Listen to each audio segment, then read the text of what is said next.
Good morning, children. How are you all? I think you all are fine. Today we are going to study Hindi Vyakaran. Today's topic is सर्वनाम. Now let's start. आज हम लोग व्याकरण में पाठ 13 में सर्वनाम के भेदों को पढ़ेंगे. अब तक हम लोगों ने क्या क्या पढ़ा है? सर्वनाम क्या है, उसके उदाहरण क्या है, उसके प्रकार क्या हैं, सर्वनाम की परिभाषा क्या है और सर्वनाम के भेद कितने हैं और उन सारे भेदों की परिभाषा, यानी उन्हें हमने डिटेल में हम लोगों को पढ़ना है. हमारी पहली वीडियो में आप लोगों ने सर्वनाम के भेद को से पहले भेद को पढ़ा. पहला भेद क्या था? पुरुषवाचक सर्वनाम. एक बार हम लोग उसको फिर से रिवीजन कर लेते हैं. पुरुषवाचक सर्वनाम क्या है? हम लोगों ने पुरुषवाचक सर्वनाम में क्या पढ़ा था कि बोलने वाले, सुनने वाले किसी अन्य पुरुष के लिए जिन शब्दों का प्रयोग करते हैं उसे हम पुरुषवाचक सर्वनाम कहते हैं. ठीक है. जैसे मैं तुम्हें उससे मिलवा दूंगा, ये मैं क्या हो गया? पुरुषवाचक का उत्तम पुरुष. तुम्हें क्या हो गया? मध्यम पुरुष. और उससे क्या हो गया? ये हो गया अन्य पुरुष. यानी वक्ता बोल रहा है, वक्ता मीन्स बोलने वाला. तुम्हें बोल रहा है श्रोता को, श्रोता मतलब सुनने वाला. किसी उससे मतलब किसी और के लिए बोल रहा है. मैं तुम्हें उससे अवश्य मिलवा दूंगा. क्लियर हो रहा है? अब हम लोग समझ में आ गया कि पुरुषवाचक सर्वनाम क्या है. पुरुषवाचक सर्वनाम के हम लोगों ने ये भी जाना था कि पुरुषवाचक सर्वनाम के 3 भेद होते हैं. उत्तम पुरुष मतलब मैं कौन है? वक्ता. इस समय मैं बोल रही हूँ तो मैं क्या हूँ? वक्ता हूँ. तुम्हें यानी श्रोता, यानी तुम लोग सुन रहे हो तो तुम लोग क्या हो गए? मध्यम पुरुष. उसके बाद उससे कहा जा रहा है किसी अन्य के लिए, यानी अन्य पुरुष हो गया. ठीक है. तो समझ में आ गया हम लोगों ने पुरुषवाचक में क्या पढ़ा था. अब सेकंड भेद को हम लोग समझेंगे. हम लोगों ने पहली वीडियो में यहीं तक समझा है, तो सेकंड वीडियो में हम लोग समझेंगे निश्चयवाचक सर्वनाम क्या है और इसका प्रयोग हम क्यों करते हैं. ठीक है. बहुत ध्यान से सुनिए और समझने की कोशिश करिएगा. ठीक है. जिस सर्वनाम से बोलने वाले के नजदीक या दूर की किसी वस्तु को निश्चय का जिक्र होता है ना, उन शब्दों को निश्चयवाचक सर्वनाम के अंतर्गत रखा जाता है. आसान शब्दों में सर्वनाम शब्द जो किसी भी निश्चित व्यक्ति, निश्चित वस्तु या घटना की ओर इशारा करे उसे हम निश्चयवाचक सर्वनाम कहते हैं. यानी कोई भी व्यक्ति निश्चित है, वहाँ मेरा घर है यानी निश्चित है कि वहाँ घर है ना. नदी के किनारे मंदिर है यानी निश्चित है, सबने देखा है कि नदी के किनारे घर है, मंदिर है. ठीक है. अब एक उदाहरण के द्वारा समझो. देखो यहाँ लिखा है इसी को पुरस्कार दो. इसी को यानी किसी पर्टिकुलर व्यक्ति के लिए कहा जा रहा है, वो निश्चित है कि पुरस्कार उसी को देना है. वह आ गया यानी निश्चित आपके सामने कोई आ गया. समझ में आ गया? निश्चित व्यक्ति को ही पुरस्कार देने की बात यहाँ कही जा रही है. ये हो गया आपका निश्चयवाचक सर्वनाम. अब आप दूसरा है, ये तीसरा सर्वनाम क्या था? अनिश्चयवाचक सर्वनाम. इसे अनिश्चित भी कहते हैं.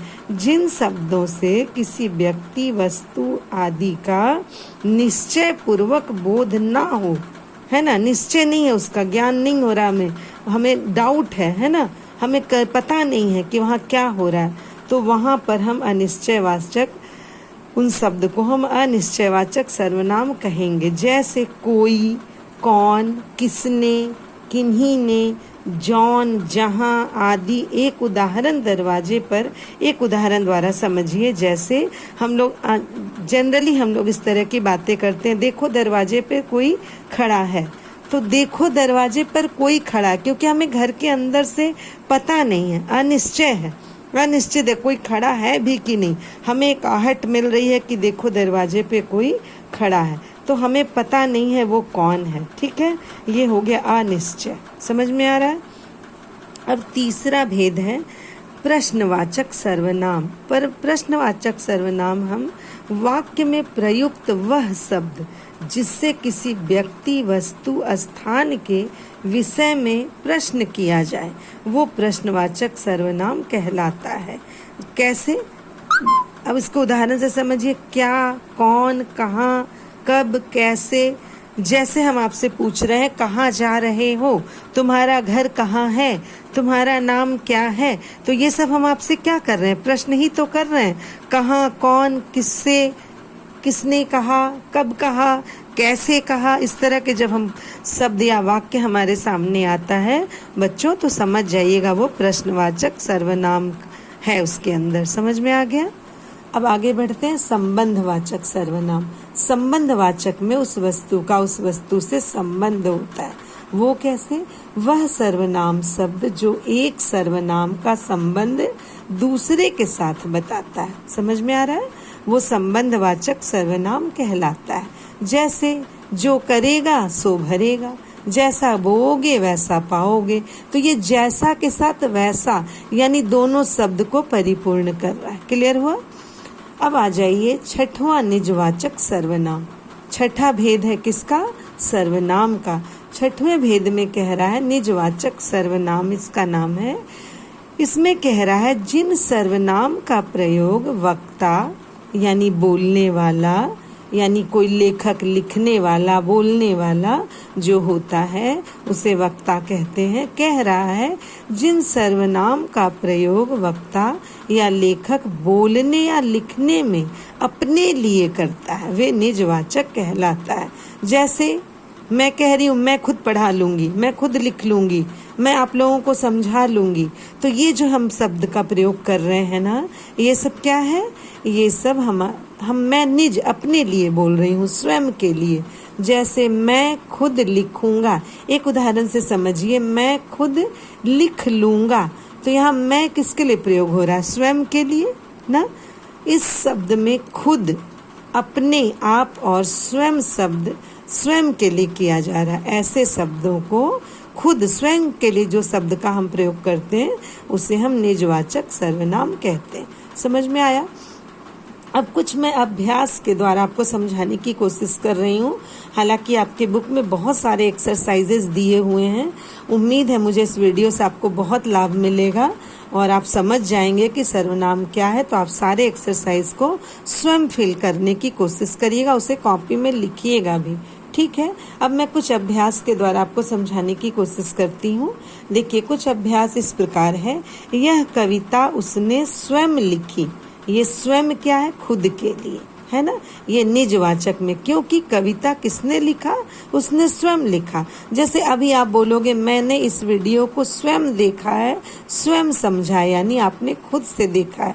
मैं ये बोल सकती हूँ कि मैंने इस वीडियो को बनाई है ना। इसका मतलब मैं अपने लिए बोल रही हूँ। तो ये क्या है?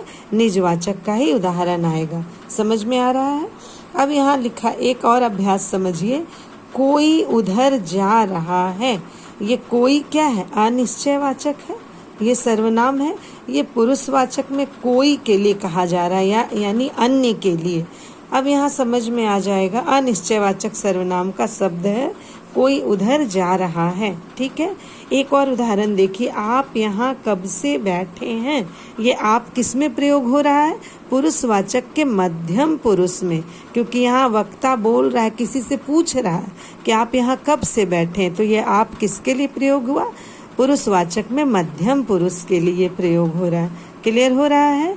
ये पुरुषवाचक सर्वनाम का मध्यम पुरुष है। ठीक है?